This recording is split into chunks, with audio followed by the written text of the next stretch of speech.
We're going to reconsider the first order general differential equation. So something of this form, y prime is some function of t and y, both the input variable and the output function. Generally, it's nonlinear, and we're going to append to it some initial condition. Now, there is no general method by which we can solve this. So, save for a few special cases, there's no way that we can go about and solve this equation. So rather than trying to find an explicit formula or a way to handle any situation, what we're going to do is take a new approach.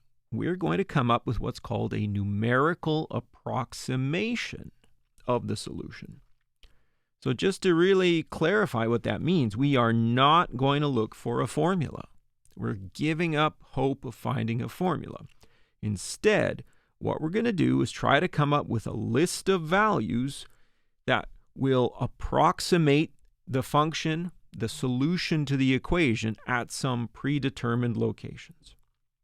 Now, to try to help you understand what we're saying with this, here is some direction field, and we're going to essentially build what's called a piecewise linear approximation of the solution to this differential equation. So let's say, for example, we've got some initial condition here. Y of 1 has a height of 2. So let's say y of 1 is 2. This is going to be our starting point. And so how this simple numerical method is going to work is it's going to draw piecewise linear approximations to the solution.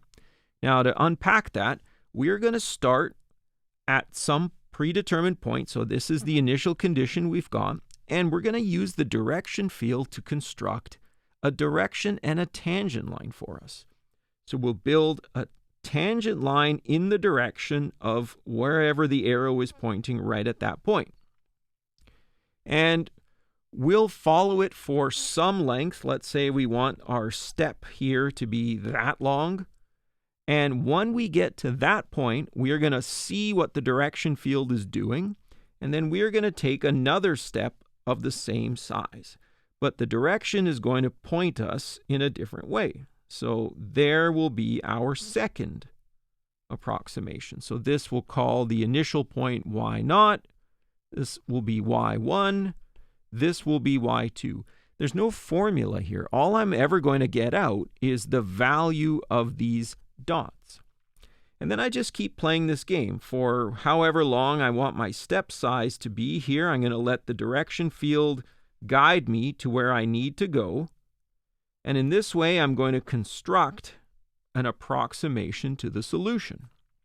And this is going to happen over however many points I need. Now, this is called the Euler method. It is obviously named for someone named Euler, who was a really, really prolific mathematician and came up with a lot of things that I still use to this day in math. Now, the Euler method it's really good. It's, in principle, very easy. But what we want to know is it accurate? And if it is accurate, what kind of errors are we making? So we're going to start off with this Euler method. This will be our first attempt. Now, to try to get into the details here, we're going to take our differential equation, our initial value problem, because we need to know where to start. And let's say we are interested in solving this problem on some time interval, alpha to beta. And we'll supply this initial condition, just like this. And what we're going to do is partition the t-axis, the input variable, into n equally spaced intervals. And what that means is we are going to have a grid. It's going to have n plus 1 locations. So to try to illustrate this, let's say we take the t-axis here, and there's alpha. We'll call this point t0.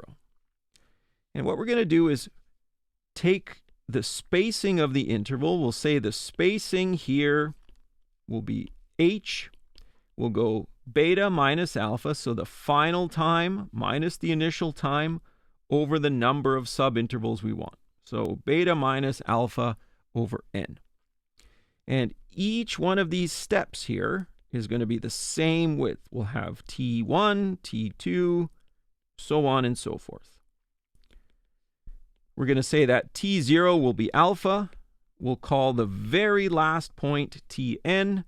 So the one prior to it will be Tn minus 1. And this way we are predetermining the locations where we are going to try to come up with an approximate solution. It's very easy to come up with a formula for all of these grid points. This is alpha plus 0 bunches of H. T1 is alpha plus 1 bunch of H. T2 is alpha plus 2 bunches of H. And you can see the general pattern here, that Ti would be alpha plus I bunches of H. Now, some notation that we're going to use here, we're going to say that the true solution, so the actual solution or the exact solution, which we don't know, is y of t, and this is again unknown. In a numerical method, we never know what the answer is. The approximate solution, it's always going to be at some value ti. So we'll say it's y of ti. We'll call this y subscript I. This is the approximate value of the solution. So we'll have some initial condition at some y naught, and then the next approximation here will be y1. We'll have a y2. So essentially what we're doing is constructing heights that are attached to each one of these grid points. Now remember, way back from calculus, you can have what's called a Taylor series approximation of a function. What it's telling you is that if you pick a point, you can take a function, and if you pick a point with a center, your center, if you call it A, your function, if you zoom in, could be written as a big, large, infinite degree polynomial approximation. Now, technically, it's not a polynomial because polynomials have to have a finite degree. They have to end somewhere. But you should remember this kind of thing from calc. This is going to be the basis for what we do here. We are going to take our location, so let's say T0, and then what we're going to try to do is approximate the solution at T1. So we're going to approximate the solution at T1. So y of T1 will be y of T0 because we know information about it at T0. Y prime at T0, T minus T0 plus these other terms.